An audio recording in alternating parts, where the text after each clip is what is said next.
Halo, Assalamualaikum warahmatullahi wabarakatuh. Kami dari kelompok 7 ingin mempresentasikan tentang Vogel Approximation Method atau VAM.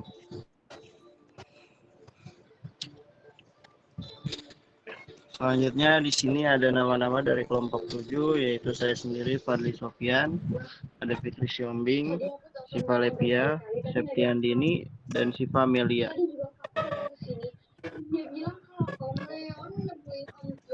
Oke, selanjutnya masalah transportasi adalah salah satu jenis masalah program linear yang berfokus pada distribusi optimal sumber daya dari beberapa titik asal atau sumber ke beberapa titik tujuan atau destinasi dengan tujuan meminimalkan biaya transportasi. Apa itu Vogel Approximation Method? Vogel Approximation Method adalah metode yang sering digunakan untuk mencari biaya minimum pada persoalan transportasi. VAM dilakukan dengan mencari selisih biaya terkecil dengan biaya terkecil berikutnya untuk setiap kolom maupun baris. Oke, pada slide selanjutnya akan dilanjutkan oleh teman saya, Septi. Silakan. Baik, saya akan melanjutkan metode VAM menurut para ahli.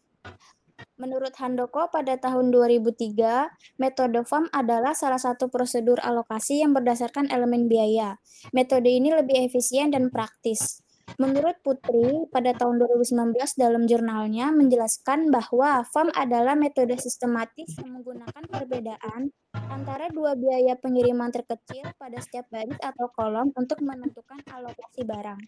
Langkah-langkah metode ini melibatkan pemilihan nilai dengan selisih biaya terbesar dan terus berlanjut hingga seluruh kebutuhan dan kapasitas terpenuhi.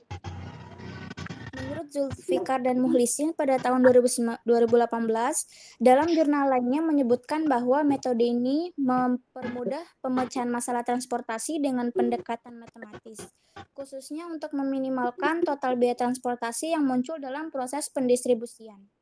Kelebihan dan kelemahan metode VAM.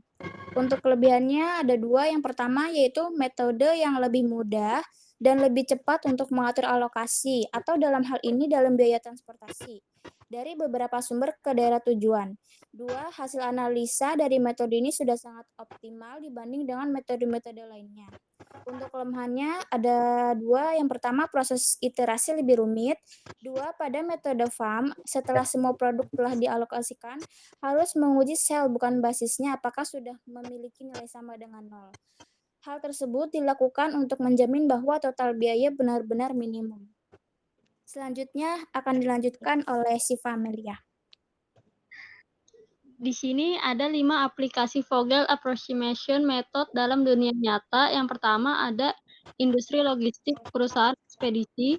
Yang pertama mengoptimalkan biaya pengiriman dari gudang ke kota tujuan. Yang kedua, mempertimbangkan kapasitas gudang dan permintaan tiap kota. Yang kedua ada manufaktur pabrik makanan, yaitu untuk meminimalkan biaya pengiriman dan mempertimbangkan kapasitas produksi dan permintaan pasar. Yang ketiga ada bisnis distribusi hasil panen, yaitu untuk mengoptimasi distribusi berdasarkan jarak dan biaya transportasi untuk mempertimbangkan kesegaran produk.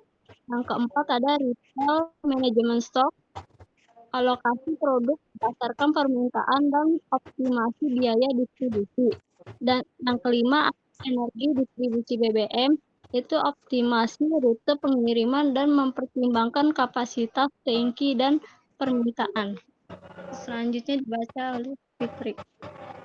Oke, sekarang saya lanjutkan ke contoh soal. Sebelum kita lanjut ke contoh soal, saya jelasin dulu langkah-langkah PAM. Yaitu yang pertama, tampilkan persoalan ke dalam metrik.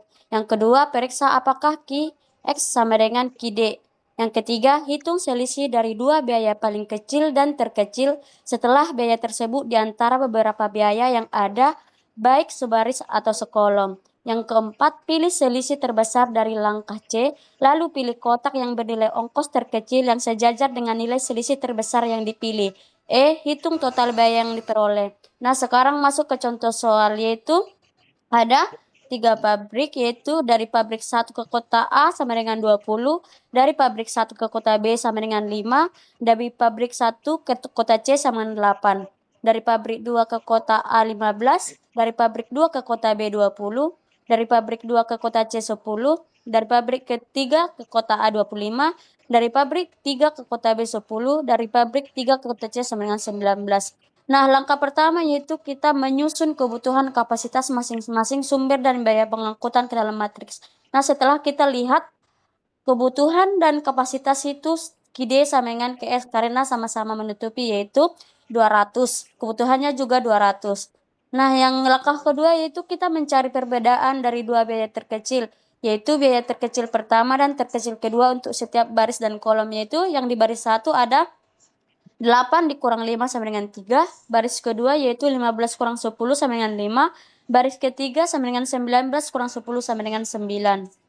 Nah, setelah itu kita dari kolomnya yaitu kolom 1 20 kurang 15 sama dengan 5, kolom 2 10 kurang 5 sama dengan 5, kolom 3 10 kurang 8 sama dengan 2. Nah, setelah itu kita cari yang memiliki selisih terbesar yaitu pada baris 3 sama dengan 19 kurang 10. Nah, lanjut yang langkah selanjutnya yaitu cari selisih yang besar ada pada setelah kita lihat lagi, kita melakukan perhitungan lagi, ternyata kita cari selisih yang terbesar yaitu ada di 20 kurang 5 sama dengan 15. Jadi kolom kedua diisi dan dipilih selisih terkecil yaitu 5. Diisi 60 karena memenuhi kebutuhan dengan kapasitas 10. Dan yang kena silang itu yaitu karena selisih 20. Nah, lanjut. Kita masuk lagi yaitu kita cari selisih yang terbesar setelah kita buat perhitungan yaitu cari selisih yang besar ada pada 20 dikurang 8. Jadi kolom ketiga diisi dan dipilih selisih terkecil yaitu 8. Diisi 30 karena memenuhi kebutuhan dengan kapasitas 10. Yang kena silang yaitu selisih 20. Nah, lanjut. Selanjutnya kita tidak perlu lagi dihitung sel karena tinggal menyisakan 2 sel kosong yang memang harus diisi. Nah, setelah itu dan dipilih dari sel yang kecil yaitu 10. Diisi 10 karena memenuhi kebutuhan dengan kapasitas 60.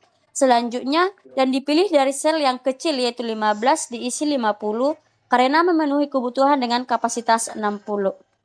Oke, lanjut. Dilanjutkan oleh teman saya Siva. Oke, baik. Perkenalkan, nama saya Siva Levia dengan NIM 64221949. Setelah penjelasan teman saya Fitri, bisa dilihat di layar bahwa kesimpulan contoh soalnya pada kolam dan baris itu sudah terisi semua. Di sini ada kesimpulannya pada pabrik 1 mengirim 60 ton ke kota B dengan biaya kirim 60 kali 5 sama dengan 300. Pabrik 1 mengirim 30 ton ke kota C dengan biaya kirim 30 kali 8 sama dengan 240. Pabrik 2 mengirim 50 ton ke kota A dengan biaya kirim 50 dikali 15 sama dengan 750. Pabrik 2 mengirim 10 ton ke kota C dengan biaya kirim 10 kali 10 sama dengan 100. Pabrik 3 mengirim 50 ton ke kota B dengan biaya kirim 50 kali 10 sama dengan 500. Jadi, total biaya kirim pada kolom kesimpulan contoh soal ini sebanyak 1.890.000.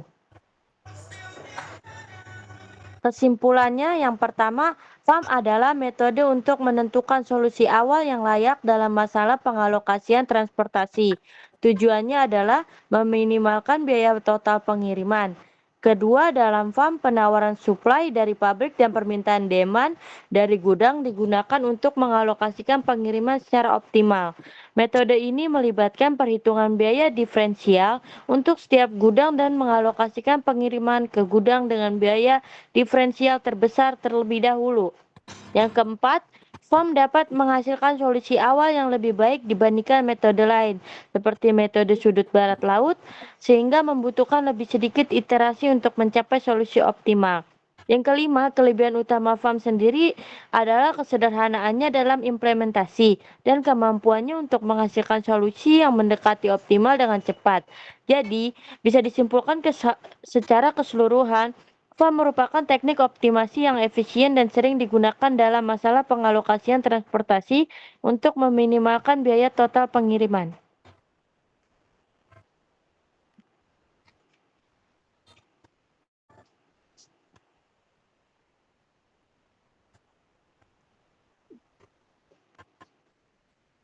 Oke, demikian presentasi dari kelompok saya. Jika ada kesalahan mohon dimaafkan. Sekian dan terima kasih.